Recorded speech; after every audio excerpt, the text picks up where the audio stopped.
What's up guys, welcome to Daily Dose of Reddit. This is your host, Zach, and today's subreddit is r/EntitledPeople.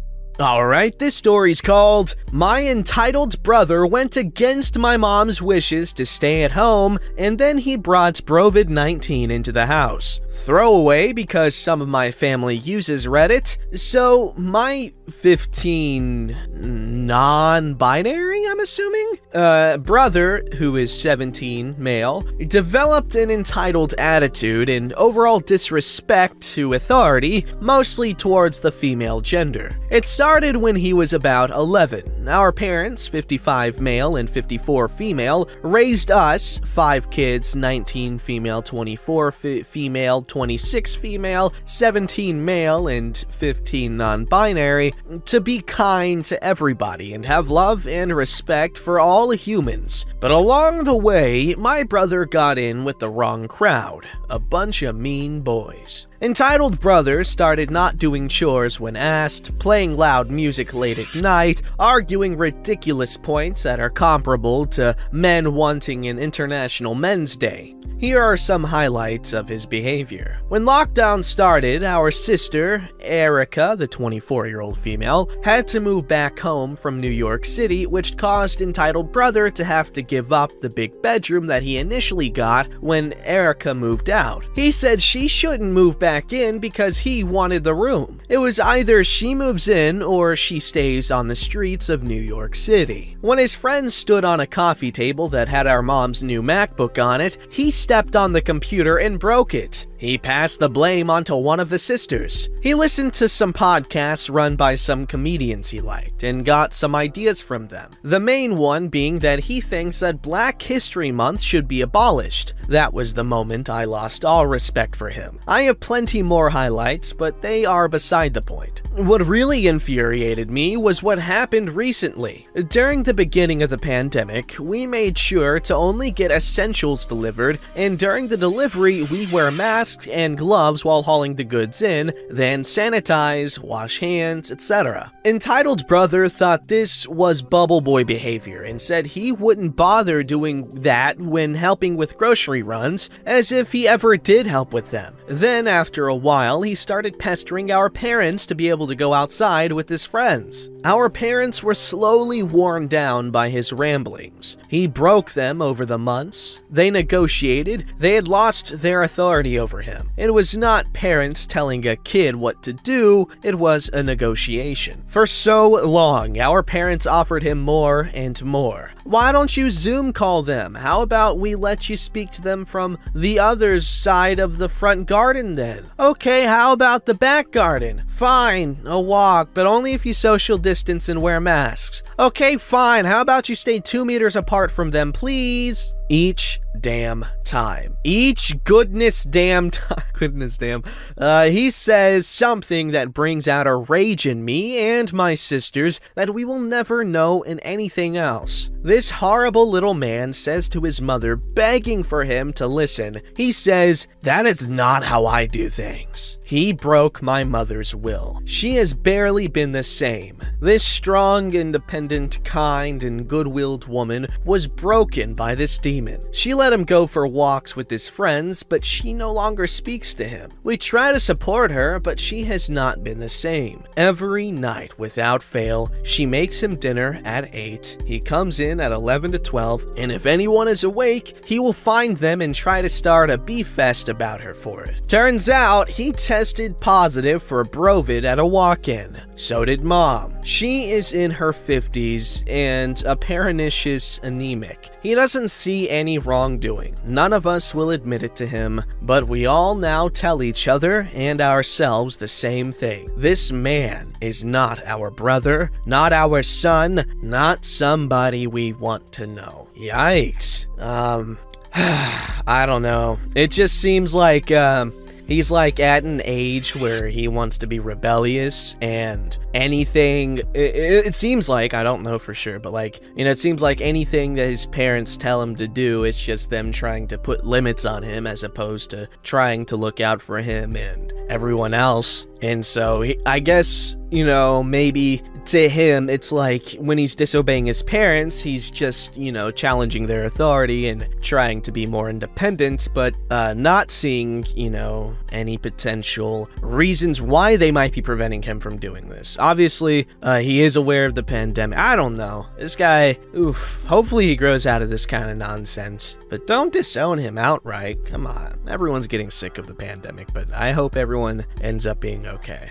Alright, this story's called Entitled Employee Gets Hard Lesson About Being an Adult. I've been a retail manager for a drugstore chain for over a decade. I've had a wide spectrum of employees, but this employee, we'll call him Ken, was the worst of them all! At the end of the night, the employees share responsibilities on cleaning, sweeping, and organizing the store. Ken constantly gave a response that he didn't sign up to be a janitor. He refused to do anything else beyond cashiering, and there were times he lacked in that as well. Ken was constantly calling off and ditching work. After we gave him a written warning and him not showing up became excessive, we cut his hours. When he continued to ditch, his hours were cut to the bare minimum. Shortly after, Ken started to whine for a raise, specifically an increase of $10 per hour. Me being the shift manager, I do not make $10 more per hour than Ken. He started to complain that he wasn't paid enough, so he couldn't pay his rent, adding on that we would all have to answer for it. I reminded him that the company was paying commission on a luxury skincare line, $5 commission per product. Sell 2 an hour, you got your $10 raise. He whined that it was too much work. A customer who is the manager of a movie theater offered him a part-time job. He was fired a week later for bad attendance, 2 no-shows and 3 tardies. I told him that the local car dealership was hiring. They were paying the same we paid per hour plus commission. Ken scoffed and said that he didn't want a sales job. I told him that the local Red Lobster was hiring. Ken scoffed and said serving was too much work. Ken constantly complained that we only criticized him and never praised him. I told him praise is earned, not given. I believe somewhere in Ken's mind he was doing a great job and was irreplaceable. Quite often, Ken said he was gonna play in the NFL and be extremely wealthy someday. He also said that his parents kicked him out of their house and made him get a job, ruining his dreams. At this time, I had several employees who had just graduated high school, this being their first job. Ken was 28 years old, only a year younger than me. This is the type of behavior I was expecting from my teen employees, not someone in his late 20s. I think it's safe to say that Ken wanted to get paid a lot for doing nothing and didn't realize he's an adult. So one day, another manager and I had to bring Ken back into the office to talk to him about his whining and an incident. Ken tried to get out of us if he was going to get fired. We told him the store manager was going to decide. When we wouldn't give a straight answer, Ken said he quit and left his name badge behind.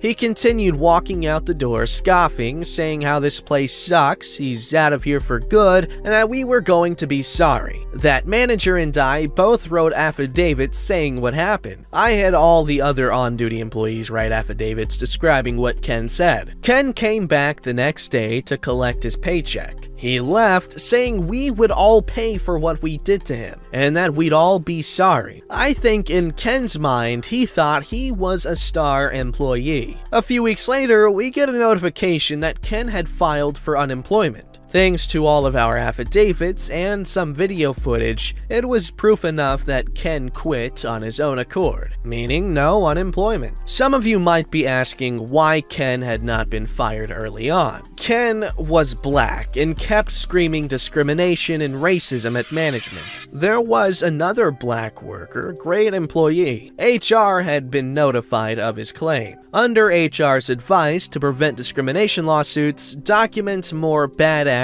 and poor workmanship. So far, we had received no lawsuits from Ken, and I believe his statute of limitations has expired. Yikes, man. That guy needs to find some work ethic. Or just find a job that he would enjoy. I don't know. I just hope Ken finds his way because, yeah, I don't think the way the world works is gonna work for him.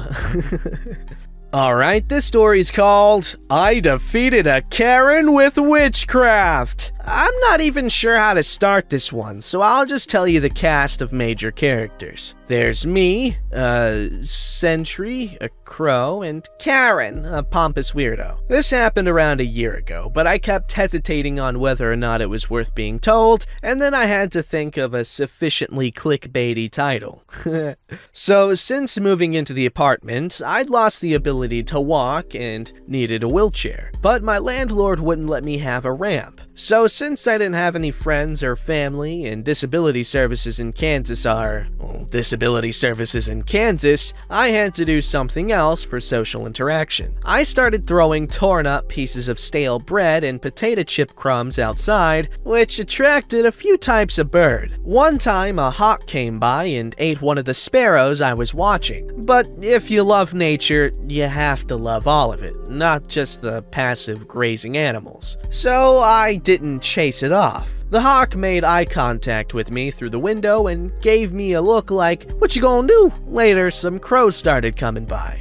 So, to feed the crows, I started getting popcorn and birdseed in my grocery deliveries. One of the crows usually perched in the tree overlooking my front door. If I didn't put popcorn out that day, she'd fly down and knock on the window next to my bed. In the winter, I'd see her footprints on my patio going up to my front door before she knocked on the screen. It wasn't just her either. Once she saw that I had food for her, she'd summon the rest of her murder. My neighbors saw this, and one of the neighbors came to talk to me through my window. Her cat was very much enjoying the show. We became friends, and she let me know that the car that kept parking in front of her apartment had a woman that gave her the creeps. Karen, enter stage left. Your other left. You know what? We'll just move the stage over to where you're already standing. I had seen the car enough times, but didn't really pay attention. But after what I was told, I started to. When my neighbor brought her dog out to go potty, Karen would glare at her. Karen didn't even live in our complex. My neighbor would park right in front of her own apartment, and she worked 2 full-time jobs, and people would speed down our road all the time. It made sense she'd park where she did. But Karen would show up and park there and refuse to move if asked. So the neighbor had to park across the street at the school parking lot instead and walk back. What was Karen even doing?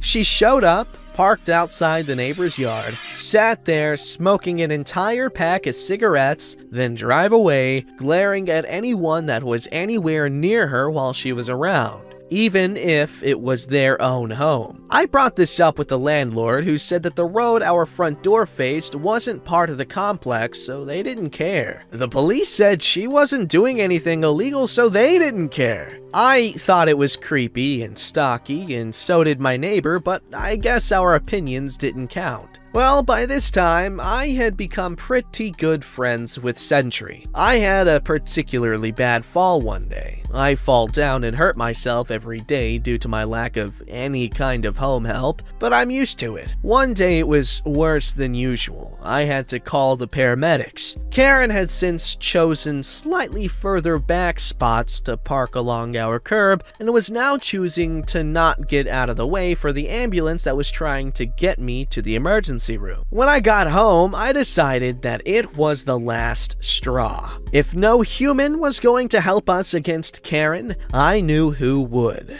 I could definitely rely on her. She came to check on me far more than any human ever did. I popped 2 bags of popcorn, and as soon as I saw Karen light up a cigarette, walked outside. I held up one of the bags of popcorn, shaking it. Sentry was already there in the tree looking at me, but I liked going the extra mile for her just like she did for me. I walked right up to Karen's car. She wasn't even looking at me. She was busy looking down at something and smoking. I opened the bag and dumped it all over the hood of her car. Then I did the other one and walked inside. Alfred Hitchcock would have been proud of you, Sentry. I know my neighbor and I were, since Karen never came back. I love stories of bird buddies, man. There was that other story I read not that long ago of the kid who kind of befriended a murder of crows, and those crows attacked the bully and the bully's parents and everything until they moved. Badass stuff.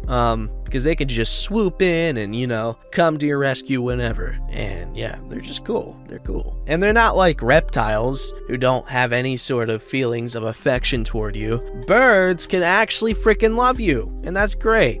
Alright, this story's called Double Booked Seats with an Entitled Couple on a 12-Hour Flight. This happened back when I was a kid, but there are stories here that reminded me of this. Cast of characters, there's me, obviously, my brother and sister, parents, flight attendant, entitled woman, entitled husband. Okay. The situation. We were on a flight from Miami to Bolivia as a family of 5 with 3 kids under 12. We're getting on the flight, sat down, when entitled woman and entitled husband come up to my row. I'm sitting in the same row as brother and sister.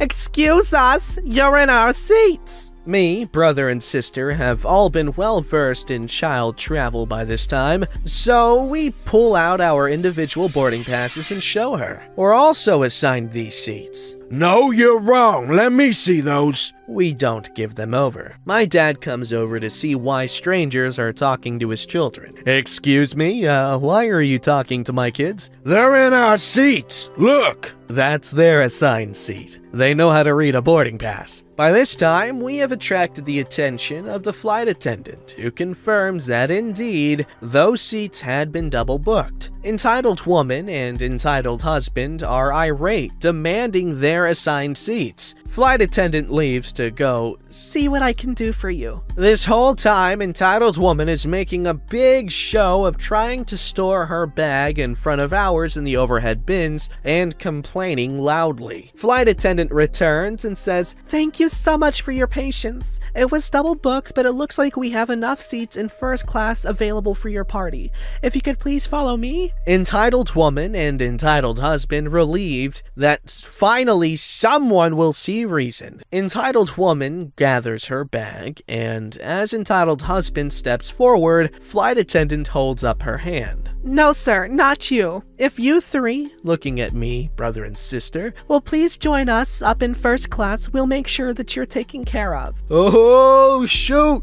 The lemon-sucking look on entitled woman's face as we politely grabbed our bags and moved to the coziest laps of luxury our young selves had the fortune of lucking out on. I remember the meal making me have a headache, but the reclining seats, warm blankets, and sleep masks sure helped with all that suffering. Edited to add, thanks for all the awards and for the few of you trying to call bullcrap. Just because you don't see it as believable doesn't mean it's not true. Other people live lives and have stories that are unbelievable and also completely factual. God forbid I ever tell the story about how I came face to face with a skull at age 10. Nobody would believe that either. Yo, that makes me think of this one time, I was in New York somewhere, and I was with my cousins. I was a kid, and we were on this boat, and my cousin, she saw something like weird in the water or whatever, and so she went and grabbed it, and like it was like it felt like hair, and so she pulled it up, and she saw like this decomposing skull or head with the hair and everything still on it, and she was like, "Ah!" It was really gross. Don't forget to like, subscribe, and hit that bell to never miss an episode.